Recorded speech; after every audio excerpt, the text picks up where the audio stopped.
What's up, guys? So we're watching You People on Netflix right now, and I want to try this different like the way I film. So different filming style, not necessarily editing, but filming the way I film and how I do the reviews. So I'm currently watching it. So I'm gonna pause at moments like that I want to talk about and give my thoughts on it. That way, it can be a more like I can really pinpoint everything, all the moments, so I don't forget. So let me know in the comments if you like the way I'm filming it. All right.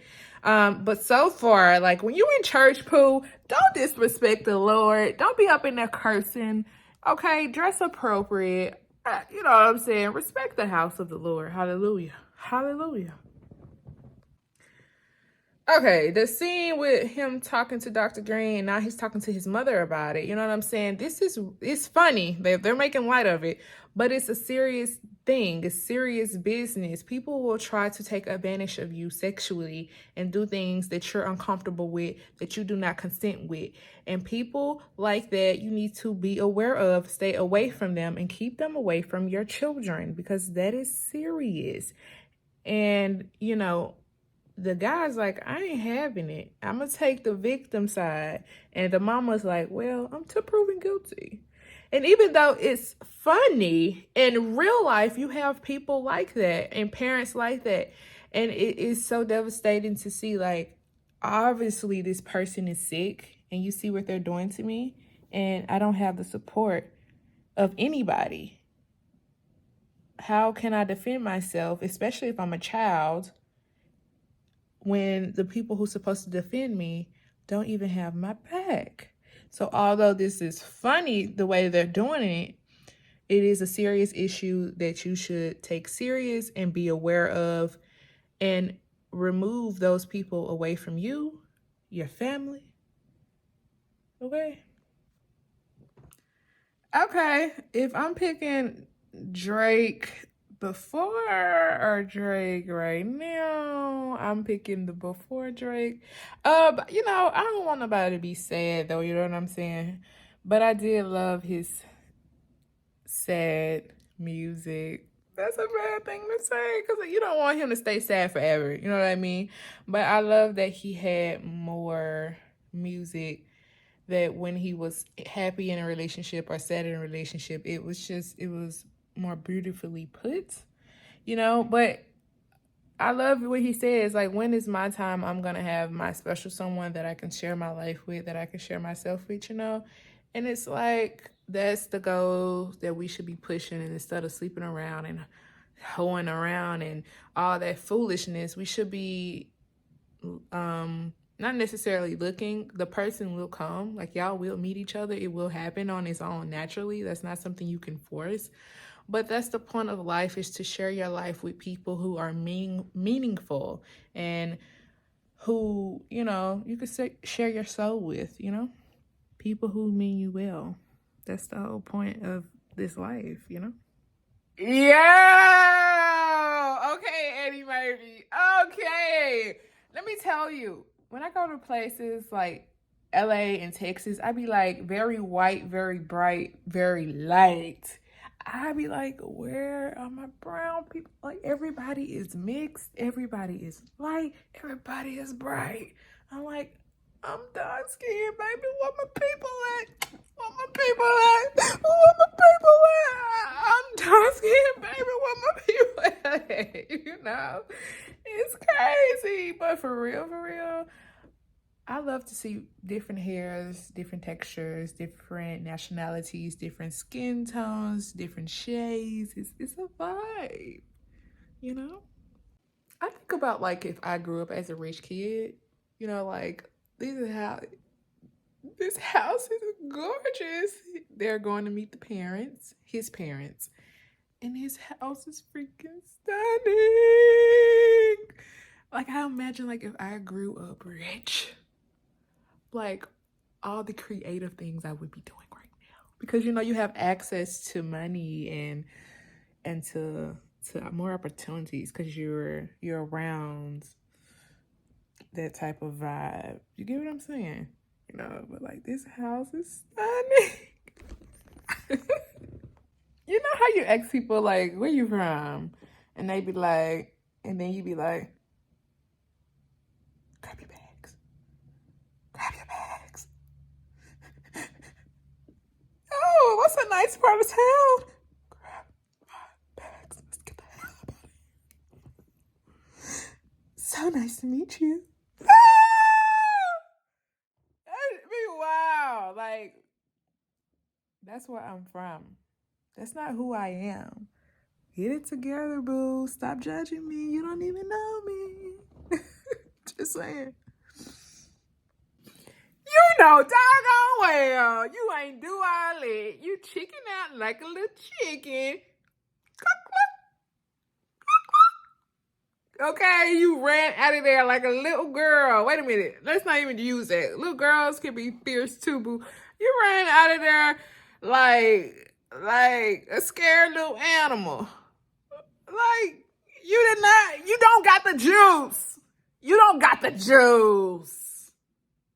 Stop, wait a minute. This is a question that I've asked my history teacher before. Like, what group of people had it worse? You know, everybody. Every ethnicity has had its issues, its problems. Like, you know, you have to know the past and you have to heal from that in order to move on to your future. You can't just dwell in all the shortcomings of your past. Like, know your past, learn from it, make solutions, and move on. You know what I mean? And it's just like, we've all had our troubles and our struggles. And I just don't feel like one person's struggle is more important than the next, you know? I'm brown, but for the sake of the American system, Black people had slavery, Jewish people had the Holocaust, Indian people had their land taken. I want to say the Mexicans had to work in the mines, you know, so it's just like we've all had our struggles. Don't even try it. Don't even try it. Howard is a great, predominantly predominantly brown school for my people, all right? Although I had a classmate who actually got into Howard. I'm going to do a little Googling. I think Howard is in Washington, and if I'm correct, yeah, she got into Howard, you know, and you know what I'm saying? Life happened. She didn't graduate from Howard, but life happened anyways. But she went, baby. She got in. Okay, that's what I'm saying. And a lot of people, like, because you went to Harvard, what that make you? It don't make you no better than me, honestly. Stop it. Stop it with the name dropping. It should be about the person, the quality, what they bring, instead of talking about the name they got their degree. I'm just saying. Okay? Stop judging me. And you don't even know me. Yeah. That's hilarious. Look, bachelor parties. What? Bachelor parties are stupid. They're dumb tradition. Ain't no nigga need to be. Oh, I don't need to be using that word, nigga. Stop it. All right. Don't nobody need to be having no bachelor party. You don't need nobody shaking up on you but me, your wife, and like you know. And I don't need another guy all up in my face. All I need is you, and that is it. So act like you know. Like, bachelor parties, like some traditions die because no.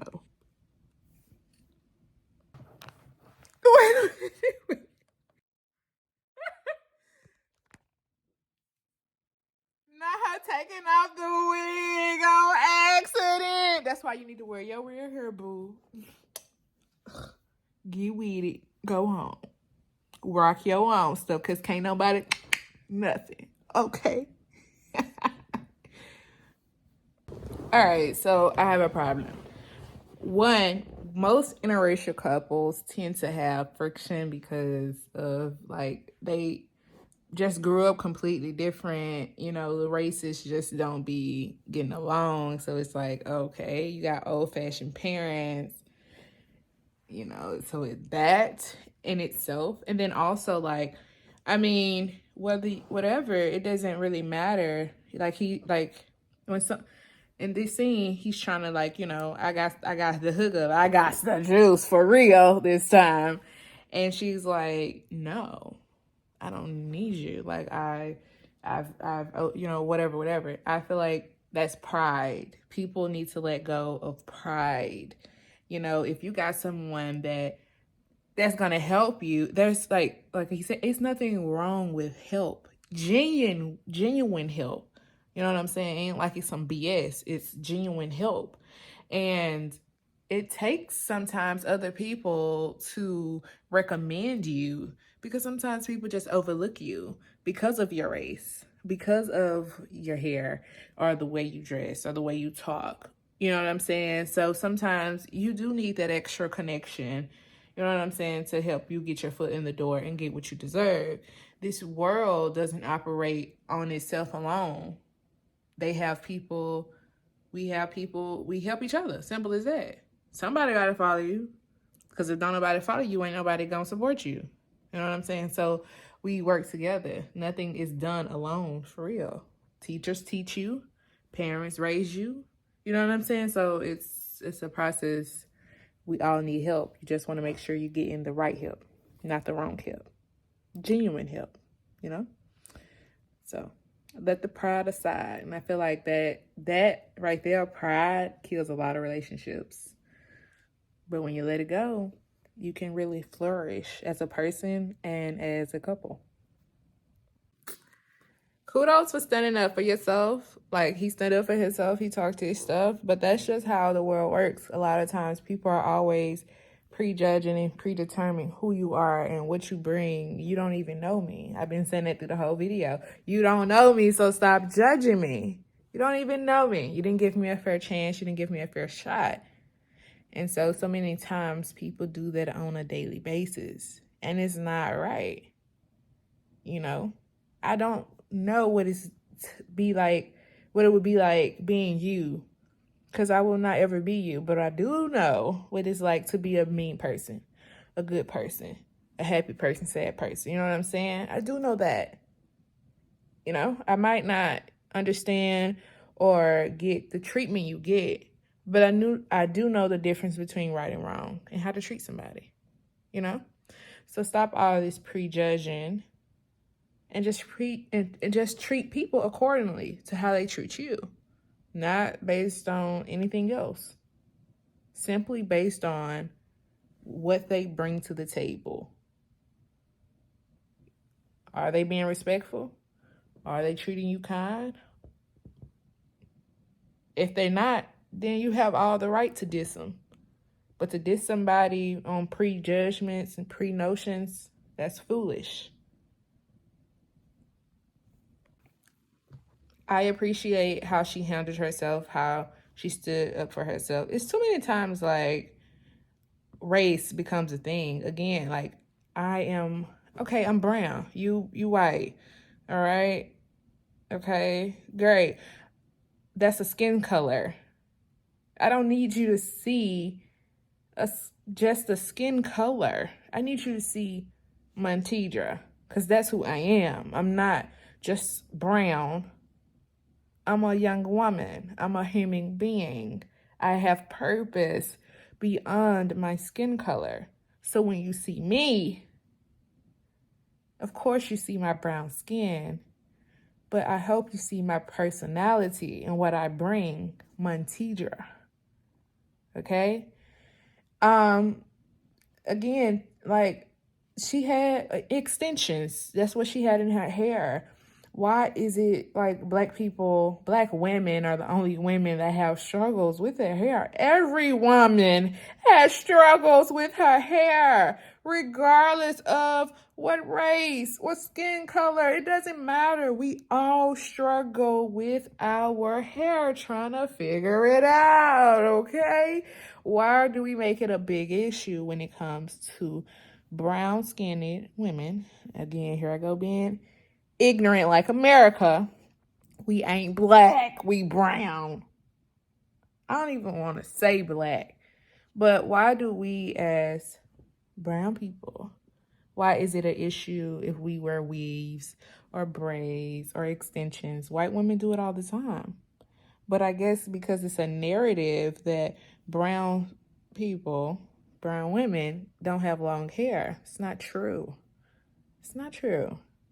We all have different lengths, different textures, different colors. It's not the same, regardless of your race. I'm just saying. So stop being so small-minded and open your mind up. But open your mind up to the right things. I said this earlier, like most interracial couples tend to struggle with the family dynamic because it's two different races coming together and they don't always get along. But what people have to realize, it doesn't matter. It's not about your family. It's not about anybody but you and your significant other. You're not dating their family. You're not. And here's the thing, if you two really see eye to eye and that's your person and you know that, why would you ever let anything or anyone come between that? So here's the thing.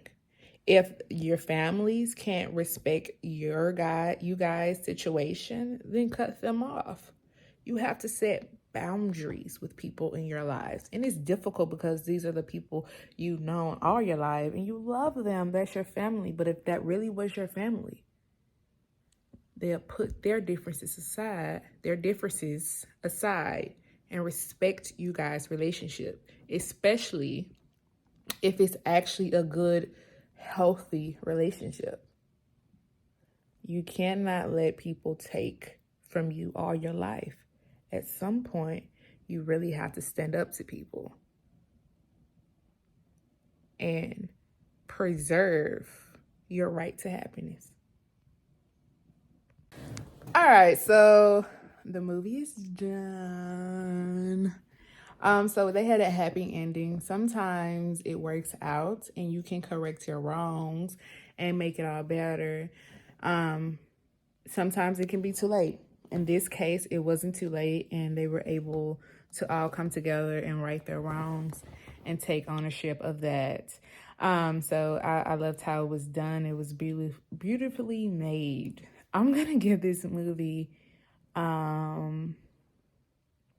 9 out of 10, a 9.5, a 9.5, a 9.5, 9.5. Okay, so why I took off? Because, his dad, I didn't even see his dad at the wedding. Maybe I'm tripping, but I didn't see his daddy. I saw her mom and her dad, but I didn't see his dad no more throughout the movie, other than when they went to the house. Was he at the reception? Maybe I'm tripping. But also that, and they didn't update what happened to Dr. Green. I want to know. These are the little things I'm talking about. But besides all that, no, the movie was great. It was amazing. You definitely should check it out.